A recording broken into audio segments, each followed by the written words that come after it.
ladies in the middle. Checks back against Carter and scores. That is atypical for the Amina Margot.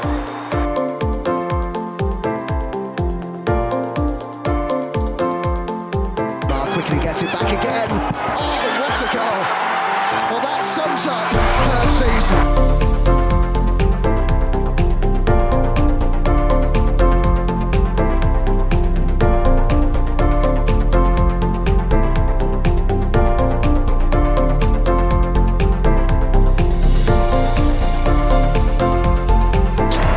The Gunners are WSL champions.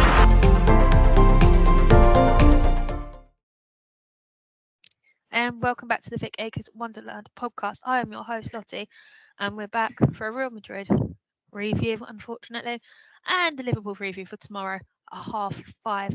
As always, I am joined by double trouble Matt, in the form of Matt and Adam. How are you, Matt? It's been a very interesting week, shall we say, both on the pitch and off the pitch for me. Let's just say I had some very choice words for one people that I used to play football with, because he basically thought it would be funny. Well, not funny. He didn't have any thoughts at all about using, one of those bike lights that flashes. He had one of those, and there was three of us just sitting there, and the bike's coming and flashing. So I ended up having a bit of a rant at him about it, and he just stood there and didn't know what to do with himself. Just tells you everything. But just, it's a bit silly, really, that if you go into a session that that is disability, then you should know not to do something like that, because there's going to be a chance that someone has epilepsy and bright lights are a seizure. So I know Adam also has epilepsy as well, but it's just one of those where it was a bit frustrating. But I think Tuesday night was also a bit frustrating as well, and then even just listening to the press conference, that was even more frustrating. You can say that again, and as always, chuckling in the background, finally landed back from Madrid. Adam, are you feeling a bit drier now? Drier and a bit more energetic. I was very much drained after the excursion in Spain. Just not much time to sleep, a lot of flights to catch, and just staying up late in the cold and the wet. Very much a throwback to my first European away game in Ajax. Unfortunately, the result was not the one we wanted this time around. So yeah, looking forward to digging into the game. Yeah, you left the sun over there. You didn't bring it back, did you? It was very weird to take off from sunny England, land in rainy Spain, and then get the plane out of rainy Spain and land in Heathrow in scorching heat and clear skies. I'm thinking something's gone wrong here. This is like an Uno reverse. I mean, it's cats on trees and birds on the ground and all sorts. It's very, very confusing. And England was hotter than Ibiza. Yes, insane. Can't be right. So our Gooners battled torrential conditions in Madrid and ended up in an underwhelming defeat in the first leg of the quarterfinals. We knew it wasn't going to be easy. However, in the words of the boss, it's only half time. Really did like that. Still another leg to go in front of, when we last looked, 35,000 fans next Wednesday night at the Emirates. I think first things first, Melanie Loophole has damaged has an MCL injury. Obviously, everyone on the podcast, we wish her a speedy recovery. But should we talk about the cause of all this? The elephant in the room, the state of that pitch. I'm going to sum this up for me personally. Both sets of players, and frankly, the entire women's game, have been completely disrespected by Real Madrid with the condition of that pitch for a European quarter-final. I'd understand a group stage, but a quarter-final. Real Madrid have highlighted they simply do not care about player safety. Look what's happened to Melanie Loopholes. They don't care about the quality of the football that they had. They just don't care, full stop, about women's football. I think for me, Estadio Alfredo Di Stefano's turf was absolutely abysmal. Adam, I mean, you were there. Yeah. I mean, saw the water and the mud fly. And, yeah. So we were there. I was Madrid for the whole day. I wanted to do a bit of sightseeing, but the weather kind of, suggested maybe not. And speaking to Arsenal fans out there before the game, the rain was so consistent. We were thinking, could this game get called off? Because this wasn't just like this was a proper torrential. This wasn't a mild pitter patter. We knew this was potentially jeopardising the game. And yeah, when we turned up at the stadium, you could see this wasn't right. I mean, a rugby game would be called off if that was the state of the pitch. A cricket game wouldn't happen on the pitch, but the game was made to happen anyway. Of course, the big discourse is, why isn't it at the Bernabéu? Well, exactly. Should say the pitch at that present state, well, the pitch was in like a transition sort of state. It wasn't, you couldn't play a game on it at that moment, although people have since said, despite it being in its transient state, the Bernabéu pitch would have been better than the nonsense, the mud, the bog, what was on offer at this alternative ground. And I think you hit the nail on the head. Real Madrid don't care. They do not care. They don't care about the team, the manager, the owner, which we'll get to. Perez, the president, he said, that the women's team will only play at the Bernabéu once they won a league title. No, you don't put them there. I don't know if he's trying to either incentivize them or justify them, but they play there because they wear your kit. They wear Real Madrid, the white of Real Madrid, and everything that represents. Therefore, they should play at your main stadium, the Bernabéu, one of the great football stadiums. And I got a chance to walk around there and have a look inside the stadium, and it's a wonderful place. It's just unfortunately that it wasn't where the game was played. And I know there's a bit of discourse about poor pitches, and we've been to Meadow Park and our pitch is in no great state. Believe me, Meadow Park was like prime Emirates. Meadow Park is not on the same levels as that stadium. No, but that's what I mean. We've never had mud fly like that. No, or Emily Fox go in for a tackle, end up sitting on her backside and spinning a full 360 to halfway line. Yeah. We've never had that. No, but what I meant was Meadow Park was like prime Emirates Stadium, pristine turf compared to what unfolded on that pitch. Now, it says a lot that, the discourse afterwards from the press, I think in Spain, was saying, oh, this is just typical English complaining. I think it says a lot in the press conferences afterwards when you got the likes of Sonia Bombasta, manager of Chelsea, so didn't really have a horse in his race. She doesn't have a stake in it at this point. Exactly, and she immediately said it's disgraceful. Just the pitch was unacceptable.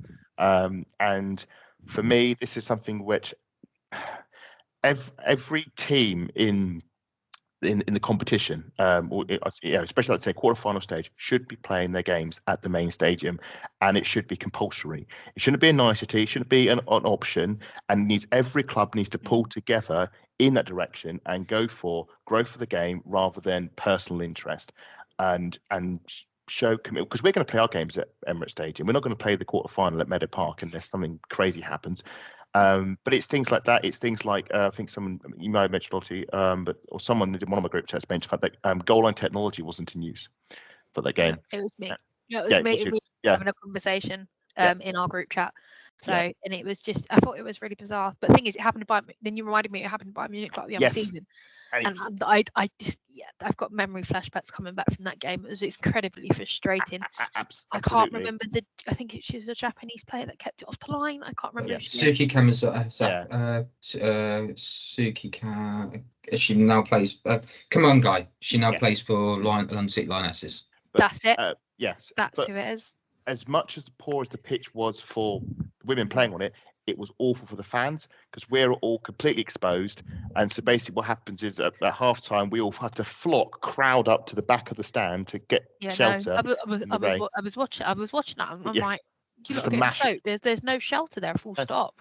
I was annoyed because I left my poncho at home. I should have brought it with me. I got absolutely drenched through. It's poor on player welfare because obviously we're very near Paul's. It's disrespectful to the players because you clearly don't think they are worthy enough to play at the main Bernabéu stadium. So you just shunt them over to a small stadium way out of the city, out near the airport, with poor conditions, poor pitch. It means you can't have the quarterfinal. When you get to the quarterfinal stage, you want to be seeing great football between two great teams, and this pitch just wiped that out completely. We did not watch a football match, for 90 minutes. We saw just 22 players just scrubbing a pitch trying to get the ball in the net, but there was no elegance, there was no great passing and movement and skill. It was just your typical Champions League quarter final you expect. No, it was Champions League only in name. That was it was a real disappointment, and we'll get on to the result and the performance. But to go out to another country and to not play in their iconic stadium, to be forced to watch players suffer on the pitch for 90 minutes, I think was disgraceful. To quote Arteta, it was disgrazia. It was a disgrace. And the sad thing is, we know nothing will be done about it, and we'll be in the same position next year, and it's a real shame. Yeah, I think questions will need to be asked of Real Madrid's hierarchy personally. Yeah, but I know that. But if they are to continue to refuse at the stage, refuse them to play at Bernabéu, while it's sitting empty during an international break. I mean, what is the point of them being bought from being an independent club in 2019? The problem is that the pitch that they've had is essentially it's used by Castilla and their C team as well. So you've got the women's team plus 2 other teams. So it's essentially pretty much like Meadow Park in a way that it's being used. That was my next argument. But You've got the first team for Boreham Wood, you've got the academy games there as well as the women, and our pitch is not in that state. But besides that, there's also the case that this pitch has also had a lot of issues in the past. When Real Madrid had the Bernabéu go over that, I don't want to call it upgrade. I'd call it an upgrade and renovations, however you want to call it. I hate calling it a revamp because it doesn't make any sense, that word. Anyway, basically, when Liverpool played Real Madrid at that stadium, Jurgen Klopp was complaining about it and how unfit for purpose the actual stadium was, and that was a couple of years ago. And if that's the case, and they haven't done anything to it, in another word for a phrase, it's a disgrace because you're not adding to something that needs to be developed. If Spain, if they ever want to host a women's World Cup or a women's European Championships, they're going to have to upgrade all their stadiums and all their training facilities. Effectively, if that's a training facility, this is another thing that UEFA need to step up and do in their own. They need to actually come together and make a capacity, not only a stadium capacity list, but enforce the rules a little bit more, and not just say get away with it. Because you look at over COVID, there was one game. I know this was COVID and teams weren't available to play, for example, and one team actually ended up getting knocked out that group stage because they couldn't fulfill the fixture. But it's things like that where they need to crack down and say, like, no, you can't do this. If you can't do this, then either you need to look at different venues like they do for Ukraine. I think it was somewhere else in Spain that Ukraine hosted one of their home fixtures this week for the men's internationals. But if they can do something like that, it shouldn't be a problem. The problem is that UEFA and the clubs need to work together to build a stature in place to say, this is what we expect. If we want to reach the levels of the men's game, we need to make sure that everyone's playing off the singing off the same hymn sheet. And it also doesn't help that you've got Man City playing at Joy, you've got Real Madrid playing at this Estadio. I think Bayern Munich were playing in the Academy Stadium against Barcelona.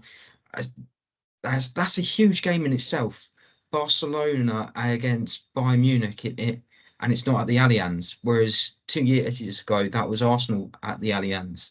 It's insane to think about. Barcelona playing Wolfsburg. Sorry, it was the Wolfsburg. No, I'm talking. Sorry, I've misread something, haven't I? Cross the streams. Yeah, cross the stream. I know. It's just a case where I understand, like, you're not going to get like the huge amount of people in filling those seats, but if you want to make this competition run almost in sync with the men's, then they need to step their game and actually be doing things. And whether it's you, I wouldn't say points deductions or anything like that, but not fines, but more of like discipline needs to be sorted out as well, because it's almost like you brush it under the carpet and it doesn't feel right. And I know that leading up to the game this Saturday, still the focus is on the pitch in Madrid, which shouldn't be the case. No, absolutely. I mean, Renee after the match, she said she was fully aware of the condition of the pitch. They had a plan, but it's always hard over a season, over time you work on things and then you identify what needs to be done. I think for me as a football fan, I do go to non-league games occasionally when I can with the local team up the Bees. I've seen like non-league referees, and I know Freddie, our good friend Freddie Cardi will agree with me on this. That you've seen referees look closely upon pitch inspection and seriously consider calling off games on a Sunday league when a field is a football pitch is like that. Do you think the Real Madrid's first team would play on that for the men's? No chance. They wouldn't. No, they wouldn't. I'd imagine that the Real Madrid actually, if the game was going to go ahead, they would actually, and they were on that pitch. Although, if the Bernabéu was of that pitch quality, shall we say, if something had happened to the Bernabéu and it was like that, I'd imagine that they would actually put pressure to try and get the game postponed. In fact, Bernabéu, sorry, and just quickly, because they've got different levels of the thing on the pitch, so it's not going to get to that. No, that's the problem, and they need to do that with the other pitch as well. But if the men's team were to step onto a pitch or be asked to play on a pitch of that caliber or lack of caliber, then I'm sure that they would have called you called the game off. It's dangerous. The game should have been called off. I mean, it would annoy me because obviously I've flown out there, and we were discussing pre-game. Would you rather it be cancelled or risk our squad as well as Real Madrid's squad for player safety? Well, this is again That's the real question as a fan. Well, I'd rather the game be cancelled. I don't care how much money I paid. Oh yeah, there is that, but it's also we were discussing the logistics behind that, because obviously the way that the draw has been made and how the legs come up, because we talked about group, you get the advantage of a second leg at home. Now, obviously, that advantage flies out the window because you end up having to put that game after. So then there is that. There's also where do you fit it in the schedule, because everybody's obviously got their own cup competitions going on. Alternatively, they could have waited for if it died down the next day. Yep. Play it then, maybe. Whatever they do with your ticket, say Adam, whether you say you can't do it, you've got a flight the next day, then they would have to refund you, or they'd have to offer you something as a result of that, because it's not fair on you. Yeah, but the thing is also with Real Madrid, and the clues were before we got there, the apathy they treat the entire setup. I mean, a 290 fan allocation, they don't care. They would not. And so if something like that happened, there is no way they would show that flexibility to try and arrange something like that. It's just not in their interest, because there's only one team they care about, and that's the men's team, and hoping that they go deep in the men's Champions League. When I went into the gift shop, it's all men's football. It's all men's football. It's showing them winning the Champions League. It's their men's shirts on the walls. I don't recall seeing any, Caroline Weir shirts or Caicedo shirts. I mean, I wasn't looking intensely, but I was seeing Bellingham and Modric and stuff. Yeah. Why would they? Why is it in their interest to do that? It is just simply an extra that they run on the side, and maybe they might win something one day, but they don't care. The problem is they've got Barcelona in Liga F who do care. And that's what's even more infuriating, is there is a club that do care about the women's team to such an extent that they are now leagues ahead of everybody else in that division and will likely win the Champions League again. And they are the shining beacon of what all the other clubs in the Liga F should play by, the rules should play by. And this is a Spanish team, let's not forget, that are world champions. They won the World Cup. If that is not an incentive to go, right, let's go big on our women's team, I don't know what is. Look at our country. We won the Euros, and look what most of our, look at how much greater interest is in the women's game in the country, and more clubs are showing more interest, although we'd like them to show even more interest, but there is a heightened interest with clubs in women's football. You can debate on the levels, but it's there. And yet you look at someone like the one of the biggest clubs in the world, Real Madrid, with World Cup winners in that team, world-class players in that team, and just treat it with apathy and disdain. And That's the biggest. And what's happened now is Miller Leopold's out for the season on MCL. We've had a rubbish game on a rubbish pitch with a rubbish experience for the fans. And the only thing you say is, Kel's the breeze. If this is the minimal you invest in, this is what happens. That's the problem, though, is that they do the minimum and they go out in the summer instead of going and having a transfer plan in place like the likes of Chelsea will in the summer, the likes of Barcelona will. They just go through the free list and go, oh, there's a free list. Let's see who we can get. Oh, it's Caroline Weir. Okay, we'll get Caroline Weir. So and so will go out the door instead. There's no desire, urgency or desire, as you said, Adam, to basically go, who is there that can get us to the next step? Is there going to be a Chloe Kelly that might be able to get them up and pushing more than they are in the league? Okay, Barcelona have only lost one game this season, but there's still an incentive there for them to go close that gap as much as possible.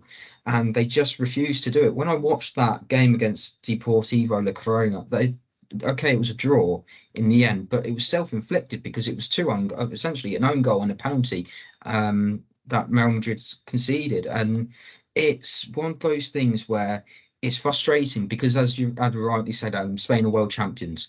But I think that's highlighted this more, that they are, I would say, probably in terms of development, where they are in terms of world champions, they are probably 10 years behind where they should be. And it's really weird to see that because Spain have an influx of talent up and down the league.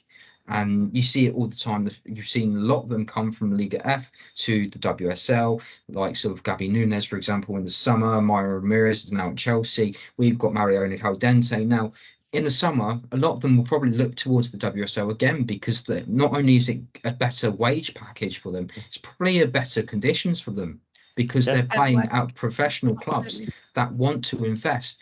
And when I look at the Championship, let's say London City Lionesses do get up this next season, I might be able to see a lot of League F players decide to come over as well because there's that incentive. It says a lot that there is more ambition in the Championship than there is towards Real Madrid. Compared, there's more ambition in the Championship, like London City Lionesses, I would say Newcastle as well, Birmingham City. There's more incentive to support the team, support the players, give them good quality pitches. Birmingham City play all their games at St Andrews. They play their games at their main stadium, and Real Madrid have never put their women's team at the Bernabéu. I'm glad we're still talking about this. I mean, it says it all to me. But yeah, back at Christmas, Melanie Lupos, ironically, she was on a podcast and she said at the Christmas party, they all asked Florentino Perez, when will they get to play at the Bernabéu? His answer was when you win your first title. Yeah. How are you supposed to win your first title when you set the bar that high? Yeah. I mean, I can understand it. Let's say if it's one of these things, I mean, it sounds awful, but if it's one of these, like as I mentioned earlier, like an incentive thing, like saying, if Real Madrid are saying if Real Madrid are throwing the kitchen sink at the team, they are going big on the investment and they are really being proactive and positive. But at the same time, it's like, no, you play them there anyway. As I said earlier, you don't play them. It's ridiculous. It's a ridiculous stance. It just shows the disdain that he has for the team. That he just does not care about the women's team. If you cared about the women's team, you would put them in the Bernabéu regardless. It doesn't matter if you were top 5, bottom 5, because you think that's where they should play, and that is where they should play. And I can also maybe thinking, okay, well, do what we did with Arsenal, just slowly integrate it. Put the game against Barcelona, put that in the Bernabéu, because that will get the fans in. That'll be look what happened when they had Real Madrid Barcelona at the Camp Nou and the record attendance that drove on the Barcelona side. You could get something similar in the Bernabéu. If you really cared, you wouldn't need that incentive. You would just do it anyway. And I don't know why that's his stance.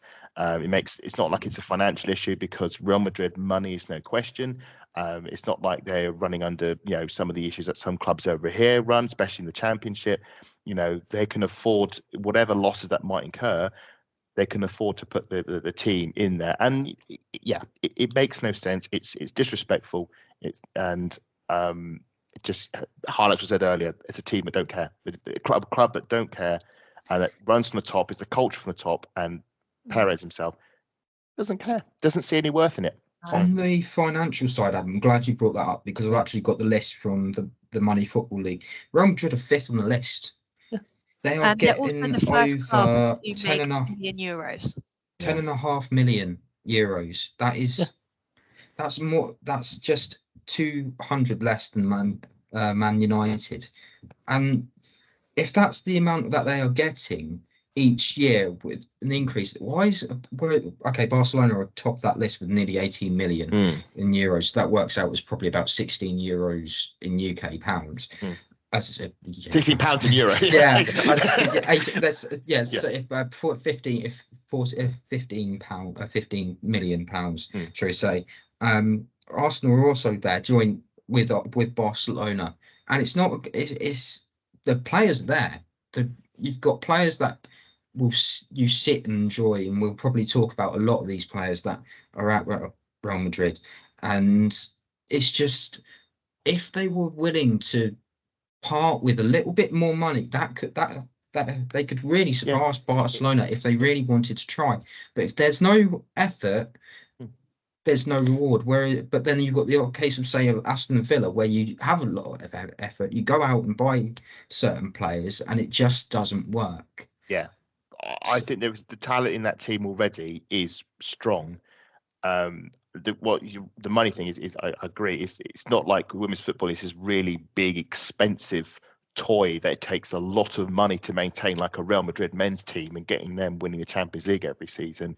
Women's team costs a pittance, and Real Madrid is drowning in pittance. They could afford to run 20 women's teams and be successful. That's where they are at the moment. That's the super wealth they have. Yeah, I'm going to throw some figures at you in a second. Yeah. Just so we know what we're looking at. So back in November 24, Madrid clashed with La Liga, as if you've in the general meeting of clubs. Yeah. Jose Angel Sanchez, the Florentino Perez representative, was very belligerent regarding some of the points of his annual budget, most in particular to support the Employers Association offers to women's professional football. Madrid representative Javier Tobias said it's too much, it has to be cut. The comments was an indication to La Liga's finance of women's professional football based on the 5-year plan, based on commercial rights. They guarantee gradual income by securing a commercial agreements. For the first year, it was 6 million. The second and the third year, which is this season, it's 8 million. Next year's for 25-26 season, it will be 10 million. And the same for 26-27, which is another 10 million. However, some problems such as non-payment from the previous sponsors, I think it's Fine Network. Sorry, apologies. Have caused problems within the investments of the women's football, and it's caused headaches. And basically, they're trying to recoup their income. Right. Okay. If you're in the game to make profit, you're in the wrong game. Okay. Let's just make this clear. Football in general, you do not make money when you run a football club. The money is used to invest back into the team. You will lose money, like anything in life. The purpose is not to make money. The purpose is to make the team successful, to bring enjoyment to the fans and bring some trophies in. So if your mind is only on how much money you can get out of the game, then you're already lost. And I think a game, especially Spanish football is in such an early genesis compared to the WSL. You will lose money. You have to lose money now to make the money in the future. You have to accept, right, we might lose 10 million, 20 million, 30 million just to get this thing up and running. But that's what you have to accept that. And also Real Madrid are the team that can afford to do that. Can't speak for the rest of the La Liga F, but Real Madrid have the funds that they can afford to take that dip. And it's not much of a dip compared to the money they'll spend on bringing another Galactico in next summer, whoever that may be. I think it's scandalous. They're saying, "Oh, we can't afford to pay this amount of money for like the women's football." When you look at the money that's on the men's side, Real Madrid contribution is so little. League does rely on DAZN. They get and the Spanish Sports Council, who provide 20 million euros for the structure and the referee in the last 3 years. They've allocated 19.5 million euros for a club infrastructure depending on projects submitted. The aid ends next season, making the continued funding for women's football through other channels even more essential. In fact, right now, the Liga F is unthinkable without the support of men's professional football. The idea that Real Madrid saying they can't afford to, it's got the old head of Ebenezer Scrooge saying I can afford to do What would be really good is if we did see, like, I know we're seeing it a bit with men now, but if, say, Jude Bellingham went to one of those games, or one of the men's players, it doesn't matter who it is, but just get that, just get that, oh God, my mute. This one for hey, that's my move. Don't do that. This is one for the one for the outtakes, yeah. If they can get those sort of players in, that whoever it is, it doesn't matter who it is, even if it was Daniel Carvajal or whoever, just sit there watching one of the games. Maybe it might be one of those things that starts causing a chain reaction, because he's gone to a game, so then it brings more fans in because the Madrid fans are supporting Madrid players are supporting Madrid players. If it's small things like that make a huge impact, and then all of a sudden you see that wage increase. I know we're sort of trying to figure out why it's happening, but it's just frustrating to see that how it's gone about. And again, they just seem so stuck in the past instead of looking to a future where they could almost do a lot more, and their development is almost non-existent. They're a club that could, if they wanted to, dominate men's and women's football in Europe. They could be that type, because the Real Madrid men win the Champions League the men's Champions League like every season. They could do that with the women's team, and they could become a global superpower of both sports, and that would be extremely marketable. And the fact that they are blind to that is sad, and it's sad for the players, and it's sad for the fans. And if they only see football as money, then there's no wonder they don't see any worth in women's football. No, absolutely. I think after I got really right. Next question. After the World Cup debacle, Jenny Hermoso, that overshadowed Spain's World Cup win, it doesn't look like things have changed from where we're sitting in women's football. We know that Santiago Perez is, after terminating the contracts with La Liga, both in men's and women's football, do you think he can rally enough support for the rest of the leagues to get involved with this? What, to basically get the clubs to pull out of La Liga? To get rid of Liga, yep. This is down to because they think everything's against them, us against us. If you think that some of the fans that we have are very blunt in thinking that referees are against us all the time, you should see what happens with over there in Spain, because it's ridiculous. I've never known in your case, no, because it will go to the sport arbitration. Thank you, Adam. And they'll have the final say on this. Essentially, no. And you should also mention they've lost a few times as well. Yes, yes. It is important to say that you can try and draw up anything, and then if it goes to the court of arbitration, they can easily overturn it, or they could be in your favour. It just genuinely depends on what the case is. It goes case by case, and in this case, you got to have your leagues. You can't just turn around and say, "Oh, we want to abandon our leagues and restart them." Also, Liga is so powerful; it's not going to get overturned. It may not like it, but they are there to stay, unfortunately. And and I think we've seen the result of that. No, absolutely. I think that's everything from brand wise and how worthless Real Madrid women. Well, the owners of Real Madrid women are. For otherwise, I'm going to sound like a pot called the kettle black. Yes. Right. So let's actually get into what we're actually here for. Team news. Renee Slegger's made 3 changes from the Everton side on Friday night. Stina Blackstenius, Beth Mead, and Kyra Cooney-Cross stepping into the fray. The Real Madrid, the home side, we had Maria Misa in goal, Sheila Garcia, Maria Mendez, Malala Kra, Olga Carmona, Philippa Angeldal, Sandy Toletti, Melly Lily-Poles, Linda Caicedo, Signia Brun, and Caroline Weir. So the starting 11. What did you think, Adam? Yeah, pretty strong 11 from Real Madrid, to be expected. I've said, despite everything, they have a very, very good side. And I was quite happy to see Stina start, because I felt that was a mistake in the Liverpool game that we didn't start with Stina. I thought, I can see what's going on here. It's because we can't get the ball. The ball's not going to move well on the pitch, so we're going to keep it in the air. We'll have Russo to win the flick-ons in the 10, and we'll have Stina running in on the 9 to running behind, basically. And that's how we're going to overcome the issue of not being able to progress the ball properly. So from a team sheet perspective, I thought, yes, that makes sense.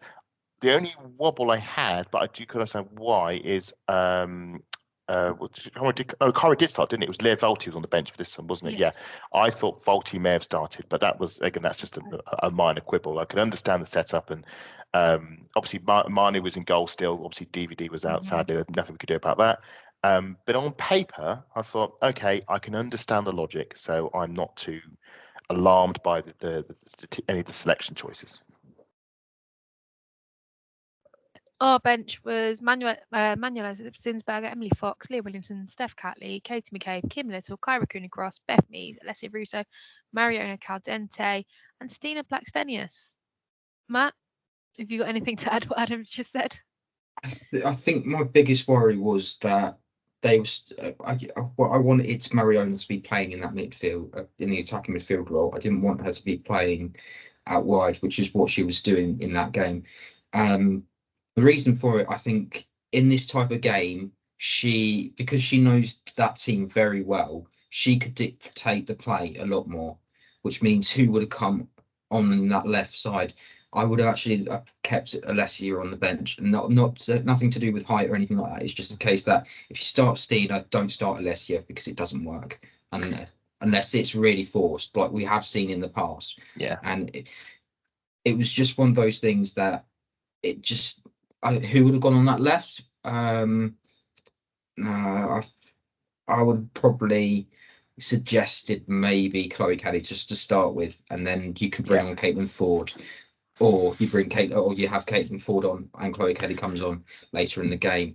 But I just don't think Renee got it right, and that's nothing against her. I think it was just she had the plan in mind, and fortunately because I'm going to say the pitch is more of a not an issue, because of it was more of a what's the word I'm looking for?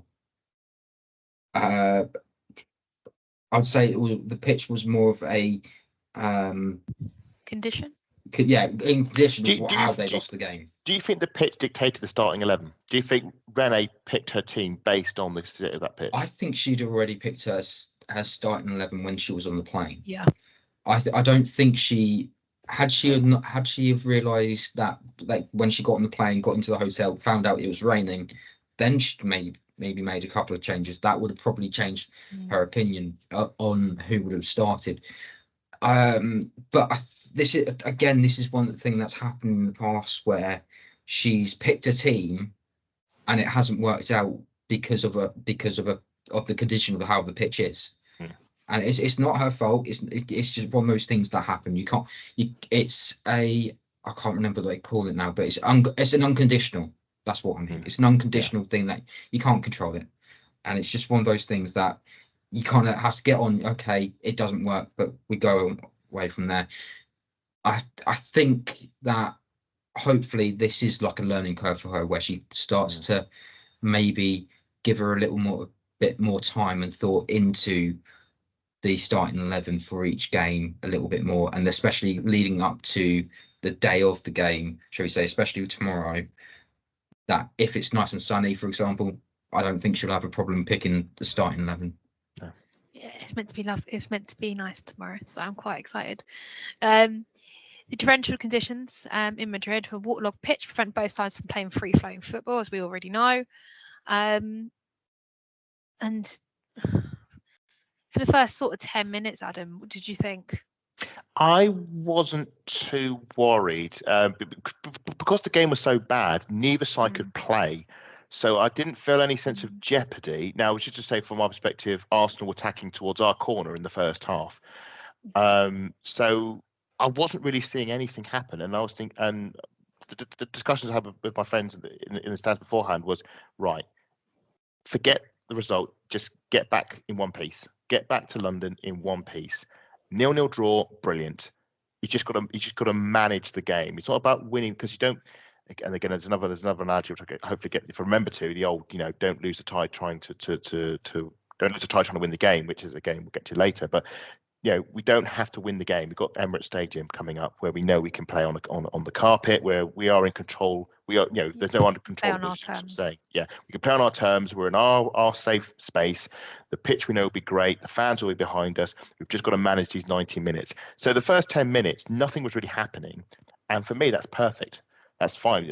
If the whole 90 minutes had been like that, I would have been fine. Obviously, it wasn't. I don't know if you're going to come to the goal after myself. No, because it wasn't before that. Not yet. No. So, but before then, this is what I mean. Before then, there was one moment, and that's when I thought actually we could get something here. And Stina gets played through and has a really good shot on target that the keeper tips wide. And I thought, actually, we might get more than a 0-0 here. We could get at this Real Madrid team. One other feeling was also, Stina needs to be scoring those. But I thought, a shot on target, a bit, bearing our teeth a bit. And I was at that point, and I think I was probably about 10, 15 minutes in, I was feeling confident we could come away from Real Madrid in a positive state, result-wise. And then obviously what happened. No, so 22 minutes in, Caroline we picked up the ball, middle of the park, unlocked Linda Caicedo, and basically the Colombian shook off Emily Fox, the slot past Zinsberger for the opener. Linda Caicedo is one incredibly special player, and I'm sure you two don't ever get tired of watching Caroline Weir. I haven't watched her enough to enjoy that moment, unfortunately. When you look back at the build-up play, that lead Linda Caicedo opened up the game. Was it Leah Williamson failing to control the ball due to the conditions, or was it Emily Fox being shrugged off, Matt, so easily? Right. So for me, I don't want to point fingers, but this isn't on Leah Williamson because this is one of those things that she can do. If it's, I'm not going to blame I'm not pointing fingers or anything like that because if it's a normal pitch, she stops that dead. No problem. It's the fact that because of how wobbly the pitch is and how the rain is, it takes a bobble as she's tried to take it. So instead of stopping dead at her feet, it stopped in between her legs, and Linda Caicedo's read it really well. Now, the fact is she's still a teenager and Leah's in the late 20s, she's not going to be able to keep up. So having Emily Fox trying to keep up and as well, it was just a case of a mixture of bad misreading the situation and I don't want to say bad defending, but it just, again, I've lost count how many times I've said this. It annoys me when no one goes and either presses the attacker or they just don't even bother getting the tackle in, because if you don't get the tackle in, then it's a free shot, and that's essentially the difference between the whole game. That's 1-0, or it could be still 0-0. I can't. To be honest, that was a rocket of a shot. I don't think Manu could have even saved that. No, it was well placed, and I would say, and on the jinxie front, I did predict that Linda Caicedo would score, but again, that's not exactly. Oh, I knew she was scoring. Yeah, we all knew. Yeah, I don't mean to be funny. But Matt's absolutely right. The thing is, I don't blame Emily Fox because it's a mistake from Leah Williamson, and ordinarily that wouldn't happen. But a freak event has happened, and it's put the defensive position it shouldn't be in, and it just feels another case of bad luck, a bit like with the DVD own goal against Liverpool. It's just another bad luck on a rubbish pitch, and it just pulled the rug out from under us. And that was a bit of a sort of because again, it was the game plan we wanted. It was a long ball.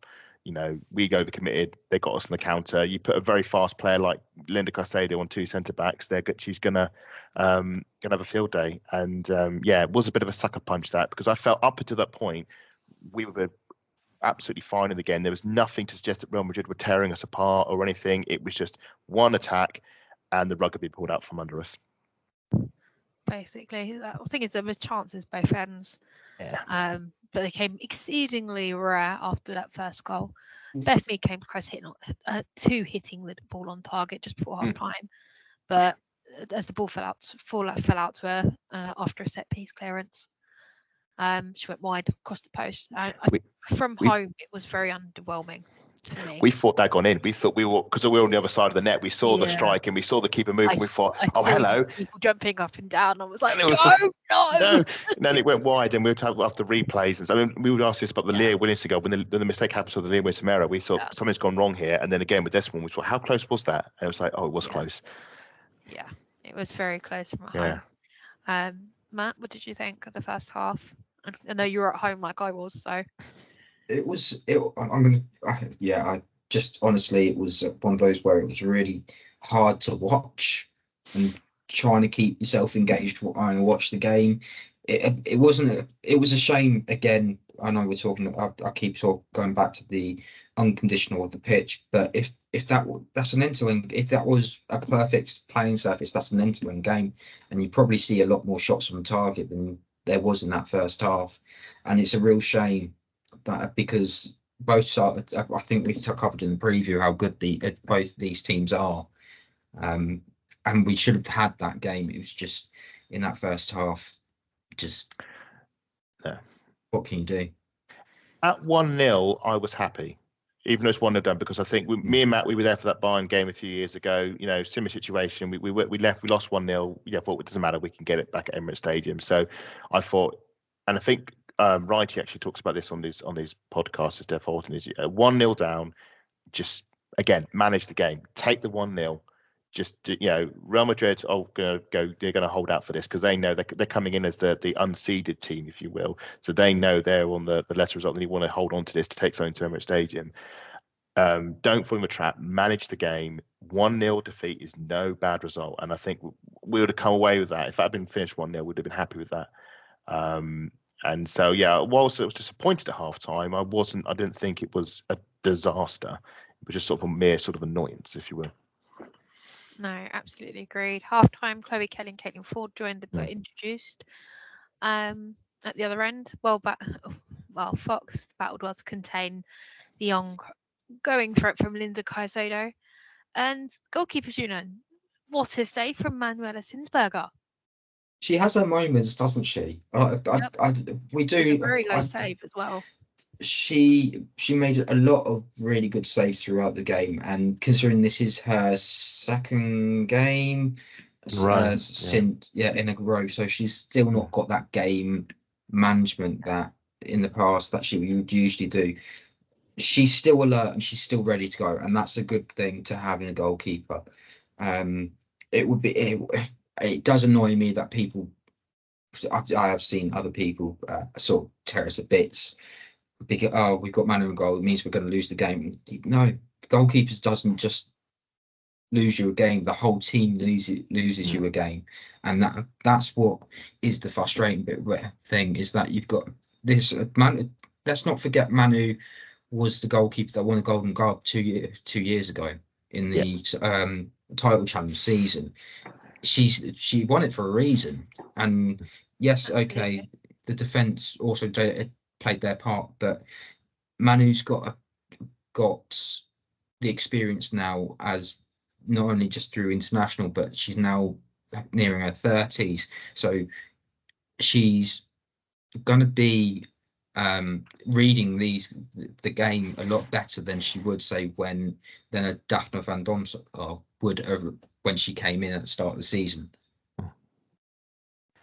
Absolutely. Set piece FC we've had a lot of set pieces during that from Ford, and the combination worked.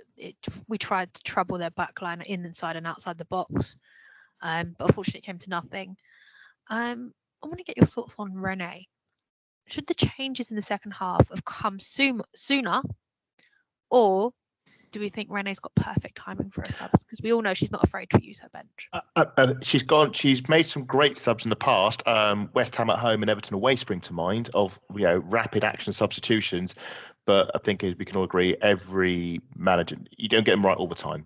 If you time them perfectly, if you time them Nicholas Benton and North London derby timed perfectly, then that leans more towards luck than great managerial judgment. I think with this, I liked the substitutions of the first ones with Kelly and Ford. I liked the fact that Chloe Kelly was coming on because I thought she actually should have started, and I thought that they offered us a bit more width and a bit more pace on the counter. The frustration was that there was just a final third hesitancy in the stands. There was I don't know if it came across on TV, but there were louder and louder shouts of just shoot, somebody shoot. We heard you. Don't worry, we heard you. I was screaming with you. The amount of times that we watch, again, depth perception, we're at one end of the pitch, we're seeing at the other end. We don't know how close or how far away from the box, but it just felt like every time we had a charge at the box, Ford would cut inside, you take the extra touch, and suddenly 5 Real Madrid defenders would be around her and the shot would get blocked. And we're just saying, take the shot early. I think in that instance, it's confidence, it's player confidence and uncertainty and hesitancy because of the nature of the pitch and because of the stakes of the game, because of maybe what's happened in the first half. It's they want to be so sure of their shot that they're taking the extra touch of security and the moment is going from them, and that just sort of spreads, and the more it happens, the more they become more hesitant, and then you just end up seeing us pass the ball around and then just go, oh, we'll just chuck it in the box. And of course we just don't have the height to challenge Real Madrid in the air. I think the closest we came, I vaguely recall, I think there was almost an own goal. I think there was a header that their keeper actually made a full stretch save to tip behind, and I thought, oh. So that shows the fact that they almost headed it in for us. It was frustrating because I felt like we had lots of moments, but we didn't have the goal. No and product. Rene made the subs. I think she took Stina. Was it off at half time? Did she take Stina off, or was it at the? And then I know we threw Hurtig on at one point at the end. I think that was when I was sort of kitchen sink time, and I was saying to Fred, it said a lot that we'd subbed off Alessia Russo and we subbed off Senior Blackstenius, and we were ending the game with Lena Hurtig up front, which I think was just another. The height was to our advantage. If you watch the highlights back, they're all really short. And but the height of her and Caitlin, even Caitlin Ford. Caitlin Ford's not that tall, but you can see when they're defending the boxes when we're all so high up. The ref had to keep interfering and saying, stop grabbing them and doing this and doing all the rest of it. And there was a moment in the first half, I think Katie McCabe took a corner right in front of us, and I'm thinking, put Kyra on the corners, and Katie McCabe took it and she just kicked it straight over the goal and out. Yeah. And I'm just so, and it's just like, please stop giving corners to Beth Mee, stop giving corners to Katie McCabe. I think our delivery was poor. Yeah, give it to Kyra, because when Kyra had a free kick, it ended with the Beth Mee shot that just whistled wide up. Delivery was poor. I don't think we won enough of our headers. Like I said, we threw her to goal, which I think was like a catch-all for the basically Jen Beattie emergency striker, except it was Lena Hurtig.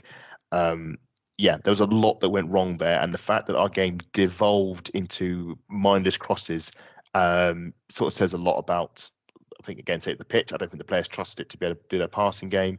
But I don't think we were able to have any sort of aerial dominance, and we didn't defer from that. We didn't realize it wasn't working and tried something else. We just kept repeating it and hoping it would eventually work, and it didn't. But again, it wouldn't have been terrible because it would still have just been 1-0, and then that would have been fine. And you'd just be like, yeah, bad conditions, bad game, we move on. There was one player, Adam, that I felt could have come onto the pitch and probably made a difference. Oh, is it Rosa Kafaji? Yes, it was, in fact. And it's just annoying that she's not getting the game time. I was talking know she's come back from injuries. But she's had her knee strapped up for weeks. If she's not fully fit, we can't really unleash her. Unless she's taking that mentality of Arteta, bring your injured players with you and keep them on the bench as a threat. Just in case, again, I think it's also game state as well. I wonder if maybe, because we haven't had Pullover off the bench either. We haven't been in the game state where it's. Would you risk Pullover in that game? I would take more caution with fit Pullover because of how severity the ACL is. I think with Rene, probably because I'm not saying she doesn't. Well, I don't think she trusts Rosa. I'm not in a bad way, but just simply because she trusts, not because she doesn't trust her, but trusts the other then players more. She when trusts she's picked, Rose is very much get the ball and charge. She doesn't look around her. Yeah. I know she used to do that at Harken, PK Harken a lot. Yeah. Harken. She used to do that a lot, and I watched that a lot in the Mm. Champions League. But she needs to realise that she's in a team.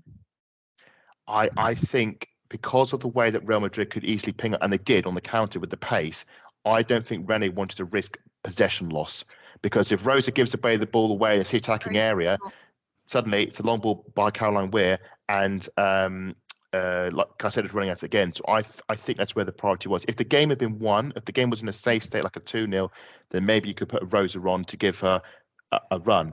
I just think because the game was in that jeopardy state, I don't think she felt she could gamble on someone like Rosa and went for a safer option like Ford, who she knows a lot better. Again, yeah, I mean, I was watching a podcast that Ian Wright was on, and he was saying that defensively she's not ready. She hasn't got that skill set.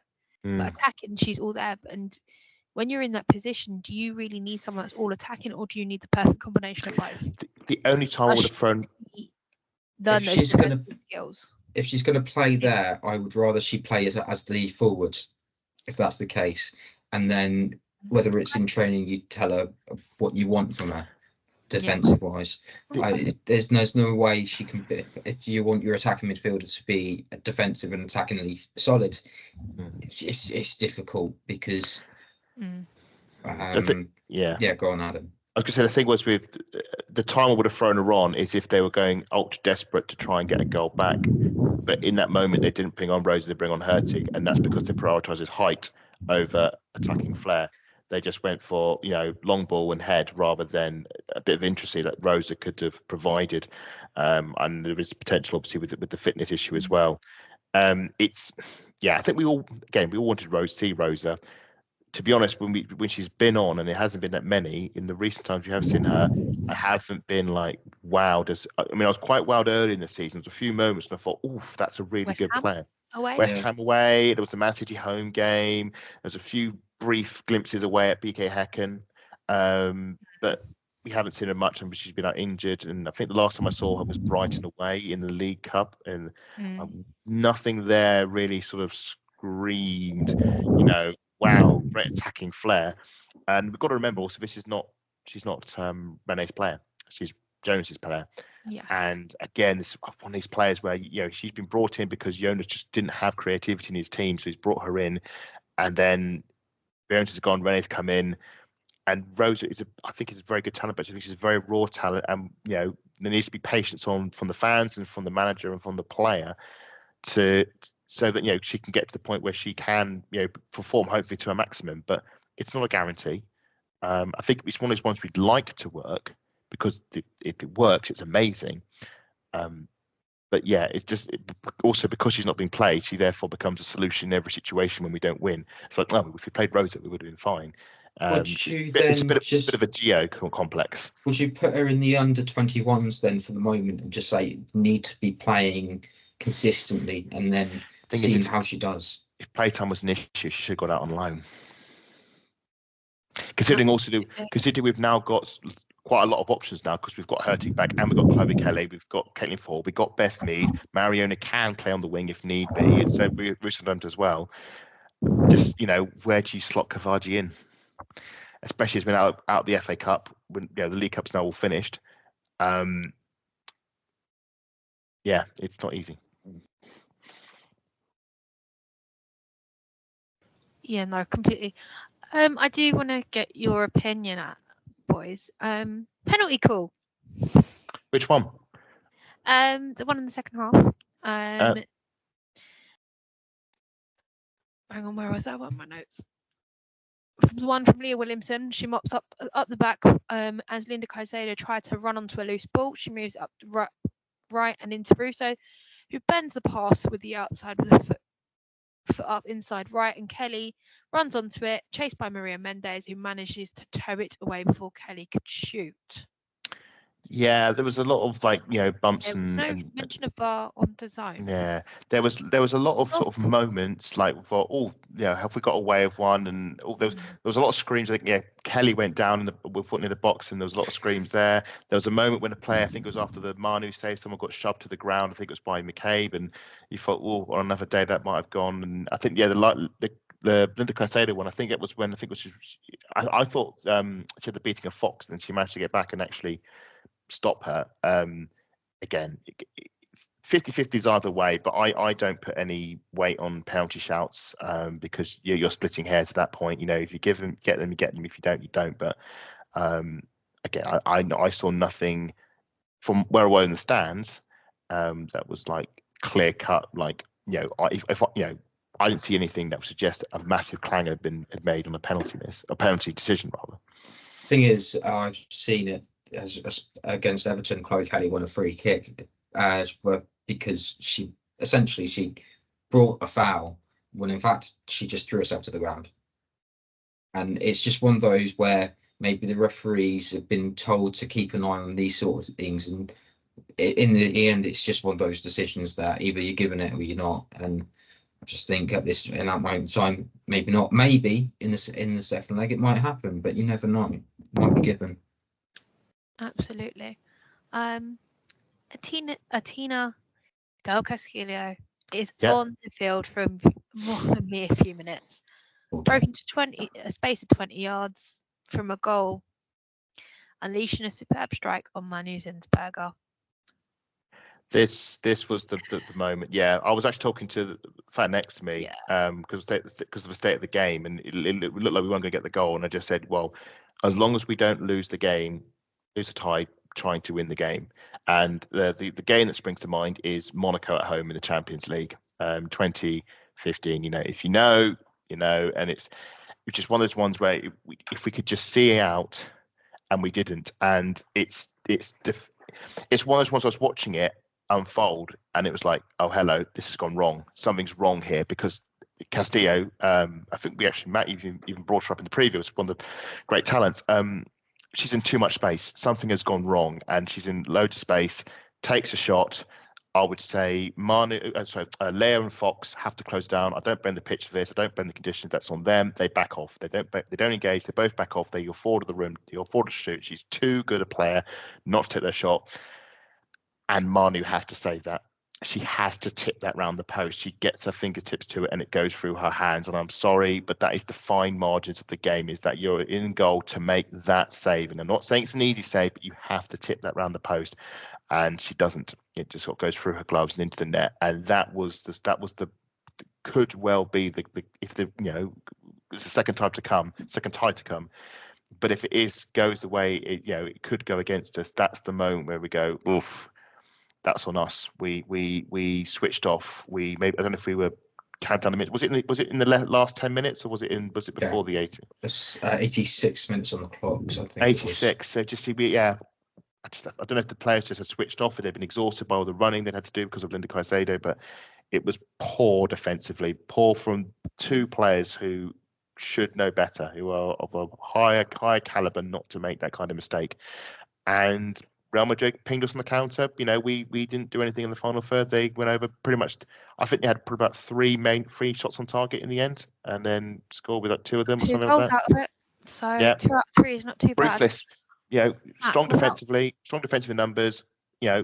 Efficient in our penalty box. Got the 2-0 lead, and fair play to them. They were more effective in those conditions. They adapted to conditions better than we did. Just as quite a few other games at Meadow Park recently. Can't say Real Madrid don't deserve it. They offered the bigger threat, and so we had to dust ourselves down and look ahead to next week. Matt, as a final closing point for this pod, because we're now running over time, without turning this into preview, what do you think Arsenal need to do next week? Not concede. I know it sounds very blatant, but just don't concede anything. It's not blatant, it's blunt. Blatant, blunt, same difference. Just if you keep a clean sheet, and score 3 goals, we might just get through. That's the message to the. It's okay, but my 4-2 is still on. We're good. Okay. 4-2. Just on the four- goalkeeping. On aggregate. We did have. Yes, absolutely. From the We did have goalkeeping conversations both perspective, on. just quickly, because I know you're going to want that. Manu does get her hand on it. It's just not enough. I think it's one of those ones where she's misinterpreted it. She thinks she wasn't expecting the shot to be as powerful as that, and it's another rocket, and it's gone into the back of the net. As Adam pointed out to Fox and Leah Williamson, they should be again pet hate. You're not closing down the shot because you're not closing down the player. You're not even putting a tackle in. You're just allowing her to run at you. If you're allowing her to run at you, I'd rather Katie McKay comes in behind and it gives her an elbow and she gets a yellow card for it, so that they get a free kick instead.